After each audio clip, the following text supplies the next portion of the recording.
Let me first welcome everybody. It's a thrill for Flo and I to be able to share these environmental and economic methods with you so you can develop your own soil health, economic, water quality, and climate case studies. And it's a thrill to be here at the 75th anniversary of the Soil Water Conservation Society Annual Conference. This is our agenda. It's a big one. We wanted to tackle just about everything we think you would need to be able to do these case studies yourself. So we'll do a little bit of who we are and how we found each other, and then go right into the training summary document that I shared to review the agenda for today. I'll begin by giving an overview of our soil health case study project. We'll launch into a section where we give you several tips on identifying and securing soil health successful farmers for yourself so you can start the process. Flo will spend a considerable amount of time on the economic methods, and there'll be a Q&A session there. I will go into the environmental methods with a Q&A, and then we'll wrap up with a review, writing, publication, and tips for doing this yourself. So here we are. I am Michelle Perez. I am the Water Initiative Director at American Farmland Trust and the project leader. And back in 2018, 2017 really, I was looking around and saying, we really need to address this challenge of a lack of economic evidence, and that soil health practices do help the farmer's bottom line, as well as improve soil health and the environment. And I looked around and I found Flo Schwartz's 2 economic case studies from New York, and this is what they look like.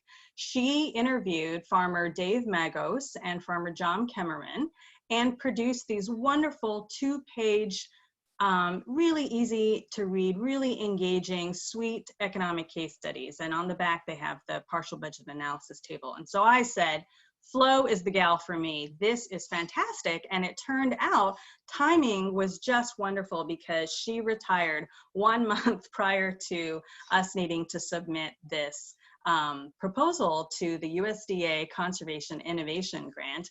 And so we had a wonderful partnership. And so that Flo is was the New York State economist for USDA Natural Resource Conservation Service. And you can read more about both of us, short little paragraph bios, and links to some of our publications in the training summary. So you have, we shared about an hour ago, this training summary document wherein we're providing you with the description of this 4-hour session, a link to the case studies, and we did a few modifications of our agenda. So I have to hurry because to get back on time, I need to get going here. So you can follow along. We're going to try to stick to this as much as we can, and we're going to try to get out of here on time. This is the list of materials that we are going to be presenting today and sharing with you via a SharePoint folder link that you can download for yourself.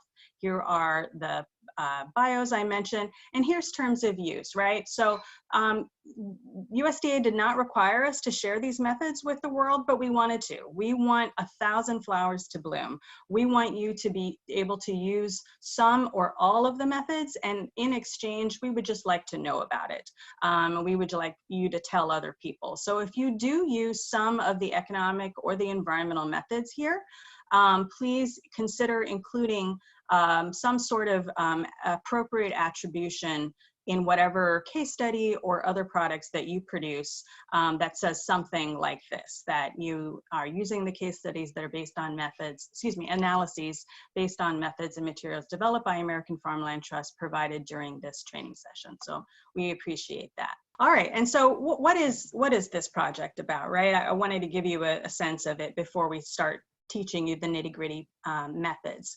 So I already said that there is a lot of science that these soil health practices definitely help water quality, and increasingly there's a lot of science regarding the soil health benefits, but there's not much known about the economic benefits linked with better soil health.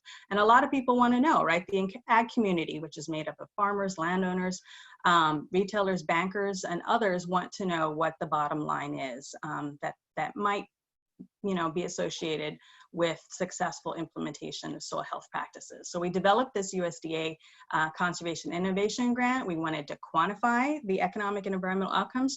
We wanted to share those and increase awareness. We wanted to develop these persuasive tools, not just the case study, but the methods behind the tools. And we're hoping that all of this can help improve landowner and operator communication so more soil health practices can be implemented on land that farmers rent. So you already know the two of us, and we had to consult with Sat Darshan Khalsa, a UC Davis almond expert, to help us with the California almond focus. So thank you to Sat. Here are the AFT authors. Justin and Paul out of California each led the work with their individual almond growers. Emily produced 2 Illinois-focused corn soybean case studies. Brian produced 2 Ohio corn soybean case studies, and Aaron produced 2 New York diversified crop rotation case studies featuring those farmers. So without their on-the-ground work, identifying, interviewing, data collection, gathering, analysis, and writing, none of this work would be possible. So we're wonderfully grateful to these authors. And especially grateful to our external reviewers. Lynn Knight, of the economist from NRCS, who is also co-director of the Northeast Climate Hub, helped lead and gather with Bianca Mobius-Clune of the Soil Health Division, several of NRCS's economists and soil health specialists to provide reviews of our draft case studies. We also, so we're very grateful to all of them, and they all made the work better.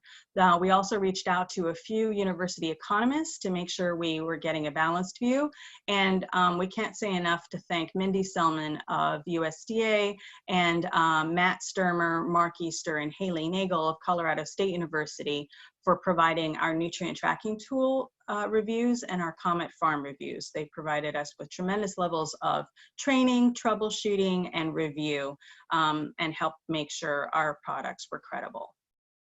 So this is what the 8 soil health case studies look like on the front, and here's what they look like on the back. So we aimed for some consistency in appearance, and with the training today, hopefully you can do so too. So here we are. I'm going to switch quickly to Dan Lane's case study. And I think I am set up for that, but now I can't really see which one is which. It's like hidden behind. I think that's it. So let me try. Oh, this thing is getting in my way. There we go. All right. So this is a case study that a farm that we're going to actually feature quite a bit today, and that's why I'm just honing in on this. So you can see that there's 5 basic components to the case study. This introduction here that lays out sort of like a little quick history. How did the farm get started? The next 3 paragraphs really detail the soil health journey taken by the farmer, right? We start out early and progress to the future. You know, we see a motivation here, right here, to eliminate runoff and protect his soil. So we wanted to say, well, why did this farmer and all the other farmers get started with soil health practices? And then in 2014, there was a change in another soil health practice, in tillage in particular. And then we get into the next section, which is the soil health, economic, water quality, and climate benefits. And in our last 4, we had a stage of first 4 and our second stage of last 4. We focused on, per a reviewer's recommendations, we introduced the partial budget analysis at the front and gave a nice summary of the bottom line figures. You know, what was it dollar per acre? What was it overall, the value to this farmer and the size of the study, and what is the return on investment? Over here is the farms at a glance, and hopefully this is helpful to, you know, farmers who want to see how they may or may not resemble this farm, whether this is a good case study for them to take a look at for themselves. And then here, you know, we focus one of our first stories on the yield story, and this farmer believes that because of the 3 soil health practices, he and his wife gained a 40 per bushel per acre increase over the time period that they were using the soil health practices. So that then we focus on the tillage story and that transition, and provide as much quantitative storytelling as we can for the interim economic results. Then it moved on to a nutrient management soil health story. Then it moved on into a cover crop story. And then we have a paragraph that describes the learning challenges, as well as some, starts and restarts, to things that were difficult for the farmer. And finally, we end with our nutrient tracking tool findings and our COMET farm findings. And then we close up with some summary thoughts. And here's that famous partial budget analysis table. So on the left side in green, we've got the positive economic benefits associated with the soil health practices, and in red, we've got the negative economic effects of the soil health practices. And when we compare positive to negative, we see that this farmer came out ahead, and we calculate it on a per acre basis, and then do the net return on investment calculation. And you can see here we've introduced a lot of nice details, we think, based on feedback again from some great reviewers to say, translate some of these categorical descriptions into something that's as unique and specific to the farmer's case study story as you can. So we hope that these case studies will be very useful to our government partners. Several of you are on, nonprofit, private sector folks who will use the case studies to help answer questions about the economic costs and benefits that their farmer clients are asking them. We hope the farmers themselves who receive the case studies and get them distributed to them at workshops, discuss the case studies with their service providers and their existing landowners and new landowners, right, and bankers, right? There's a whole host of folks that the farmers themselves could take these case studies to and start conversations holding the case studies in their hand. Some next steps under development, we have what we're calling the Predictive Assessment Calculator tool. And so what today's session is going to focus on is the Retrospective tool, because we were interviewing already soil health successful farmers.